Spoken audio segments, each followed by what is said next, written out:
Hello, everyone. My name is Scott Walters, and welcome to another edition of the Walters Wanderings Travel Podcast.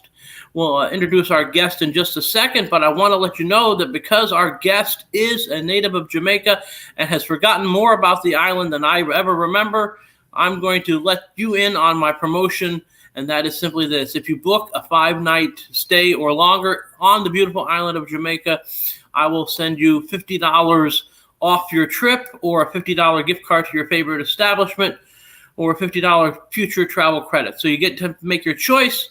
Again, all you have to do is go to Jamaica for 5 nights or more, and that is yours. So with me today is Dilworth Daley. He is, again, a native of Jamaica. He's also a fellow travel advisor colleague of mine, and he has more information about Jamaica than we can probably squeeze into 30 minutes. I'm sure he can go on for days, but we don't have days, Dilworth. I apologize for that. That's all right. That's all right. So I guess we should start with an overview of the island and what people who are going to Jamaica should note as being the important parts of the island and the important things of the island from a tourist standpoint, not necessarily from a native or a regular resident standpoint. Absolutely. Hi, Dilworth Daley. I am from the island of Jamaica, and I live here in the U.S. in the state of Maryland. I would say, just to give you a quick overview of Jamaica, it has 14 parishes. Parishes are similar to, let's say, the states in the U.S. So then you have major towns or cities in a given parish. Now, if you're going to Jamaica, there's usually two ways that most people will go to the island of Jamaica. They either fly into Jamaica, or they will take a cruise. Make sure my cell phone is off. Okay, cell phone is off. Or you'll take a cruise into Jamaica. So, for example, if you're going to fly into the island of Jamaica, most of the major airports throughout the country, your Philadelphia, your Baltimore, your Washington, San Francisco, LA, they all have flights into Jamaica. It obviously is going to depend on will you have a direct flight or a connection. You're very likely going to fly into Montego Bay. That's on the western part of the island. And that's where most tourists will fly into. You can also fly into Kingston, but that's usually on a more rare case. Staying in Ocho Rios, in some cases, you could also fly into Kingston. But you're going to find a lot of the major airlines from here will take you to the Montego Bay airport. You're then very likely going to stay in the touristy part of Jamaica, which is anywhere along the coast. Montego Bay going in one direction, or Montego Bay going in the other direction. Towards the west would be the Negril side of Jamaica, which has the longest stretch of beach, 7 miles, which is incredible. Or the eastern part going to, let's say, out of Montego Bay into Runaway Bay and into Ocho Rios. Cruise ships, there are major 4 cruise ships on the island, 4 cruise ship stops in Jamaica, which is interesting for a Caribbean island. You could cruise into Montego Bay. You could cruise into Falmouth, which is in Trelawney, Ocho Rios, and there's some of the luxury cruise lines that will cruise into Port Antonio in the parish of Portland. So again, you're either going to fly into Jamaica or cruise, but those are the ways that you'll get into the island. And I do remember when I took my cruise to Jamaica, we actually ported in Falmouth, and everything was from there. So indeed, there are options. And it's a good thing to know. Now, when it comes to staying on the island, is there a preference between Ocho Rios and Negril, or how does that work out, or are they equally the same? It's not, and I'll tell you why. We don't necessarily have the best roads in Jamaica. We do have good roads, but what I personally like to do, and it makes sense for someone, if, let's say, for example, you're only doing 3 nights, then I'll keep you in the Montego Bay area or Negril. And you would say, why not Ocho Rios? I'll tell you why. Ocho Rios is about an hour and a half from the airport in Montego Bay if there's no traffic. So if you're doing a 3-night stay and you have to go an hour and a half, and let's say the flight comes in at 2 o'clock in the afternoon, by the time you get to that resort, it might be 6 o'clock at night. You know what I mean? Yeah. So I always want to make sure that my client's time will be maximized. Is if you're doing 4 or 5 nights or longer, then I'll put you in Ocho Rios. And staying in Ocho Rios is always also a very good first time, and I'll tell you why. There's a lot of tours in Jamaica, but most tours that most people tend to do are in the Ocho Rios area. So if you have 7 nights, and it takes you an hour and a half with no traffic to get there, and I'm going to do most of my tours in that area, I'm already in the area where the tours are 15, 20 minutes away. You know what I mean? So Sure. yeah, that's a little better. If you're doing shorter stays, Montego Bay is ideal because we could put you at a resort that is maybe 10 minutes from the airport. And you know that obviously to fly, you still need that 3-hour rule. So again, if you're in Ocho Rios and your flight leaves at 1 o'clock, you're leaving the resort at 6 a.m. That's not going to be fun. You know what I mean? So, I know those early wake up calls. I didn't have one in Jamaica, obviously, because I was on a cruise, but I've had the 4 o'clock wake up call to get myself to the airport, and those were not pleasant days. Let me tell you, it's not fun. Yeah, No. and you're not able to maximize your stay simply because you're that far away from the airport. I think maximizing stays are important, and I think that's a good rule of thumb. Basically, less than 5 nights will keep you close to the airport on the Negril side, and if it's 5 nights or more, we'll send you over towards the Ocho Rios side. Right. Unless you want to do some of these extra excursions. So let's talk about some of the things that might be off site from resorts that are what you would say must-dos or bucket list items for people going to Jamaica. Absolutely. I think the number one thing that most people see is Dunn's River Falls. And it is something that you have to experience because I think words can't really describe the cascaded falls, the sounds of the water, the lush tropical aspect of that. And it is in Ocho Rios. It's in Ocho Rios, which is in the parish of St. Anne. And St. Anne is considered the garden parish. And it's really the garden parish for a reason. You go there and it's lush, it's green, it's tropical, like the rest of the island, but a little bit more so than any other parish in Jamaica. And then just then depends on what persons like to do. Some people are ATV persons. You can do that in different parts of the island. You have rafting that you can do. Some people like to do cultural things. Some people like to do culinary things. And like you mentioned, the Appleton Rum Tour that you did. So you can find that in Jamaica, there's literally a tour for everybody. I mean, if you're somebody who likes to cook, maybe you can do a culinary tour. If you're somebody who likes to see how is the alcohol made, you can go there. Your ATV, zip lining, rappelling person, you have that. The trekking up the Dunn's River Falls, the horseback riding. They actually did a store. I don't know the exact number, a study, and Jamaica has a lot of tours that you can experience on the island. I mean, it's just, and they continually have new tours that are being done also. Well, I know that from one of my travel partners called Project Expedition, you can punch up Jamaica and do a search, and there are easily over 100 different things you can do on the island of Jamaica, and they don't include other things like just laying on the beach with a fruity drink or going to the golf course. It's right. I agree exactly. I mean, you can just get up and lay on the beach, and one of the things I like to do personally is I'm a beach person. So it means that when I go to the beach, I want to hear the sounds of the waves. When I go to the beach, I want to go into the ocean and swim, or I just want to be halfway up where I feel the water. You feel the sand in your toes. And I'm telling you that Jamaica has amazing beaches. One of my favorite, however, is the stretch of beach in Negril that's called Long Bay. It's about 7 miles long. And you'll find that you can walk that beach as long as you want to walk that beach. There have been times where I've gone to all-inclusives, and you and I both know all-inclusive, sometimes you can eat a little too much. And my form of exercise is to walk on that beach. And sometimes you walk 3, 4, 5 miles in one direction. And just the plethora of things that you can see. Other hotels, small hotels, larger hotels, mom and pop stores, craft vendors, a whole gamut of things. So yes, those are other things that you can do just to relax or do nothing. And of course, the one thing you didn't point out is people watching, because when you're walking, you can do that too. Yes, because there's a plethora of persons that you'll come across as you're walking that 5 miles. Yeah. All ages and stages and sizes and shapes. That is very true. Very true. Yep. So now we have different levels of accommodations in any particular destination, and Jamaica is obviously no different. Obviously, you mentioned the all-inclusive as a very popular type of destination to go to, and as a person who sort of deals and has my niche in family travel, what do you consider to be some of the best family all-inclusive resorts on the island that we could point people too? Sure. I'm going to say not necessarily best, because obviously best, I think, is different for different people.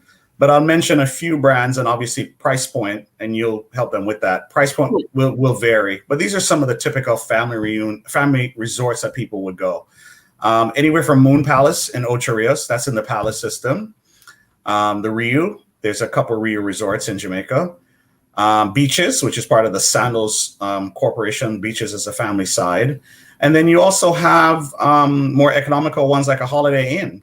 So you'll find that, again, depending on that family dynamics, depending on what's most comfortable, you could do anything from a Holiday Inn to a Iberostar to a Rio in the middle to as high as Moon Palace or Beaches on the higher end.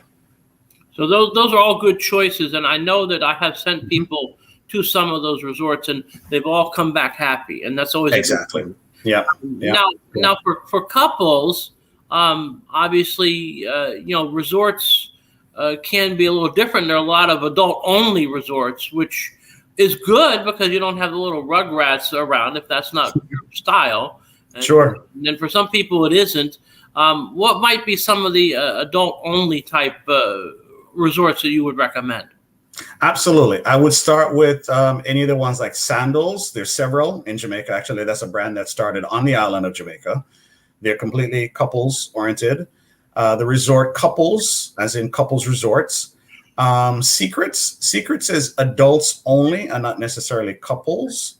And then you have other resorts like the Hyatt that has like an adult section, but you have to bear in mind that it does have a family section next door. And the same with the Iberostar. It does have the Iberostar Grand, which is adults only, but the Iberostar Suites, which is family, is next door.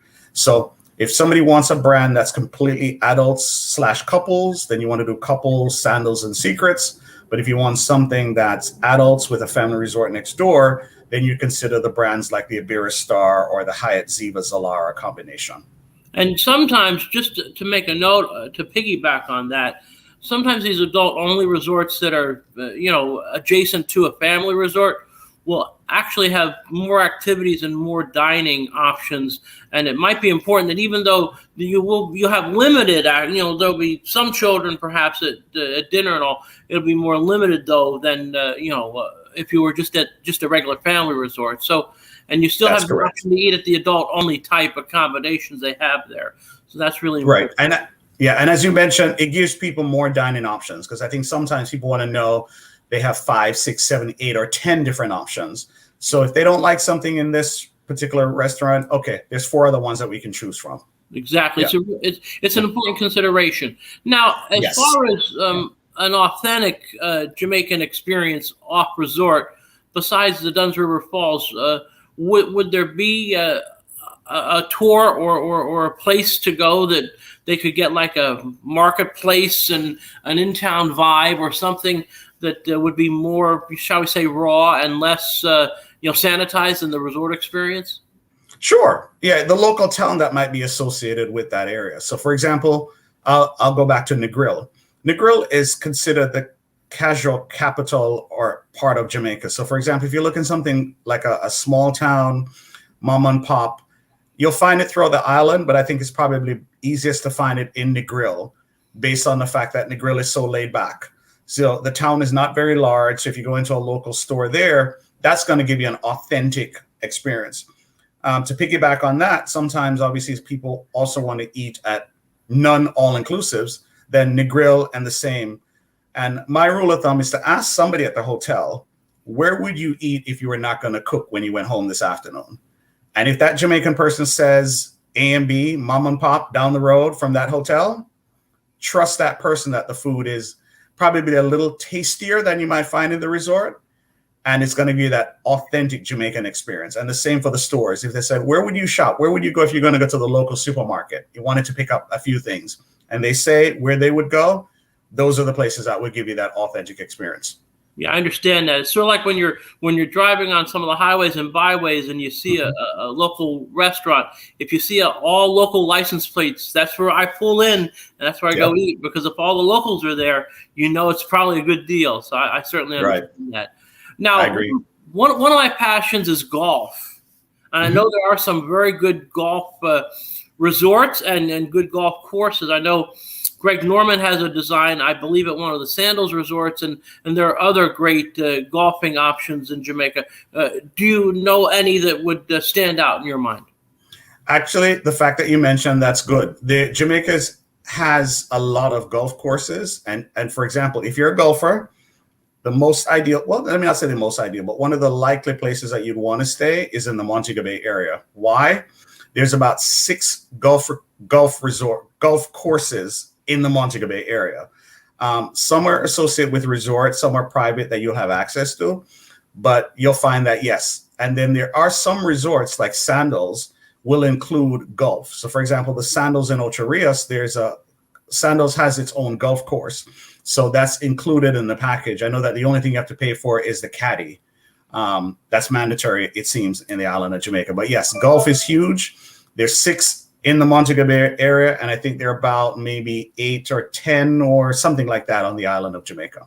Yeah, because I'm a big golfer. I've actually golfed at other cruise stops, and I find the experience to be actually very relaxing and sure. And it's fun to be able to say I've been to that course when you see it. Absolutely. Like in Mexico, I golfed where they have the Mayakoba Open, and actually that golf course I golfed where the PGA Pros played.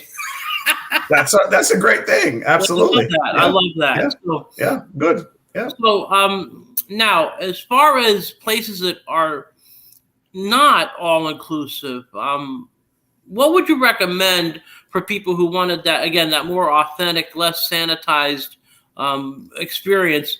And how does one transport themselves, to a place like that? Are rental cars perhaps, or is Uber and Lyft a thing, or what would that kind of situation be?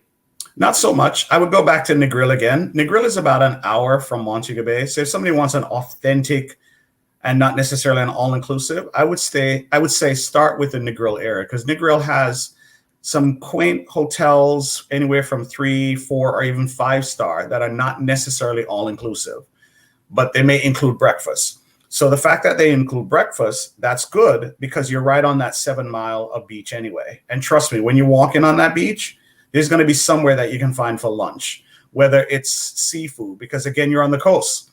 So that authentic, true Jamaican experience that's not necessarily based on an all-inclusive, you could definitely find that in the grill. As a matter of fact, I just thought of an non-all-inclusive that I experienced earlier this year. It's called Country Country. It's definitely a 3-star hotel in the grill. However, what I liked about it, it had a rustic look to it.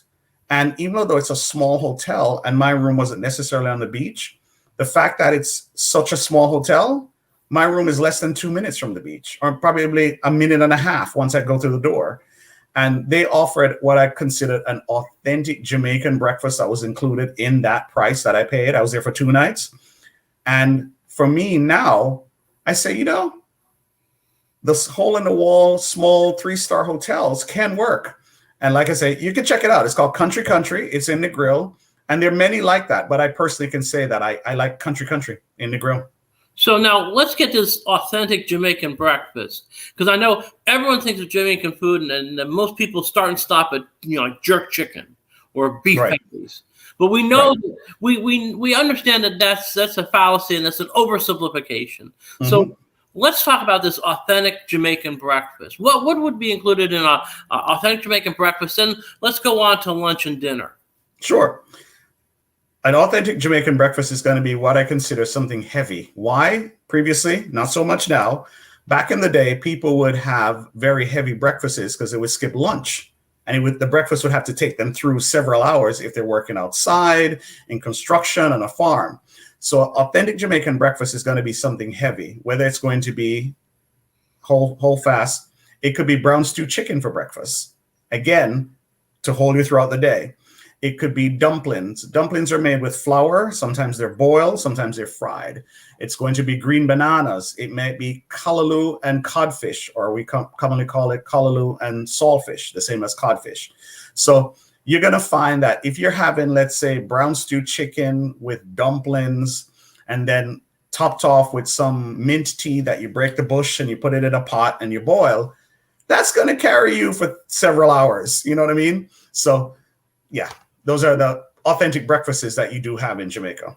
And what about lunch and dinner? What would a real authentic lunch or dinner look like? Obviously, lunch maybe not so important, but dinner. Well, we know dinner is obviously huge then. Yeah, dinner is huge. Again, it could be the jerk chicken that people might know. It could be the ackee and saltfish again. The interesting thing is ackee and saltfish could be breakfast, it could be lunch, or it could be dinner. So it could be the jerk chicken, the rice and peas. It could be the escovitch fish. It could be the lobster, the crabs, all of those things for dinner. Yeah. Wow, that's amazing. It's really good to get an overview of the island of Jamaica. Now, about rental cars, would you recommend that for someone who's not staying at an all-inclusive? Or, I mean, are there special rules we have to know about driving on the road in Jamaica? Or just, cultural differences from driving, say, in the U.S.? I would say if it's your first time, no. And the reason I say that is because we drive on the opposite side of the road. And sometimes, unfortunately, people don't remember that. And then that could be a little detrimental, if you know what I mean. Now, if you've been to Jamaica several times, and I think you have an idea of how Jamaican drivers can be in terms of driving. So then your second or third time, but the first time, I would say just utilize Scott, obviously, as your travel advisor and work with like a local person there. And that person can take you from that resort, or you can work with the tour operators themselves who have tour companies that they work with to take you to the different tours in Jamaica. Yeah, well, as I always like to say, I do have a guy. So, there's everyone has a guy. So I have exactly. I actually have 3 guys in Jamaica, depending on what the needs are and what the location is. Because exactly, one's based in Ocho Rios and one's based in Negril, and obviously they're so far apart that they can't be based in both places. Exactly. Yeah, your Negril person might give you the Negril spin, but then if you're having them go to Ocho Rios, maybe it might be better using the Ocho Rios person because that's their hometown. You know what I mean? No, local knowledge is key, especially when it comes to maneuvering around. Well, this has been an excellent overview about the island of Jamaica. It's a place I definitely want to visit on a longer basis than just one day on a cruise ship. Trust me, my days you mentioned was spent at the Appleton Rum Factory, which was 2 hours from the Falmouth port. Mm-hmm. And the drive over there, I was getting daggers from my mother and my mother-in-law, and my father-in-law and I just shrugged our shoulders, and we enjoyed the tour. In fact, I even we saw the whole thing, how they make the rum from start to finish, and they gave us samples at the end, unlimited samples at the end. Yeah. And we went to the shop and we bought some bottles that we brought with us back home. It was a very nice experience, but I think next time I go to Jamaica, I'll look for a more authentic, raw kind of non-sanitized experience, because I think that's really important, and it adds to the authenticity of the travel. There's no doubt about it.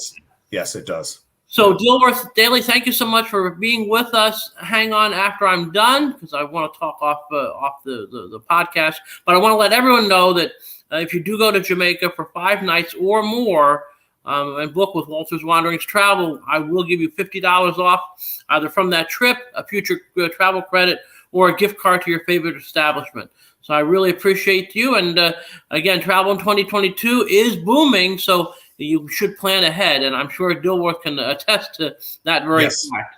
Yeah, I'd like to add to that. And please book with Scott. And I'm telling you, airports are crowded, and you want to go to Jamaica. It's easy to get there. He can plan that trip for you. And like we said before, there are different types, different places that you can stay. It doesn't have to be expensive. It doesn't have to be all inclusive, but it's certainly an island with a lot of culture, a lot of fun. It's great for families, couples, destination weddings, birthday parties. Go to Jamaica. Indeed. Well, I appreciate it so much. You're a great ambassador for the island. And again, this is the Walters Wanderings Travel Podcast. We'll catch you next time.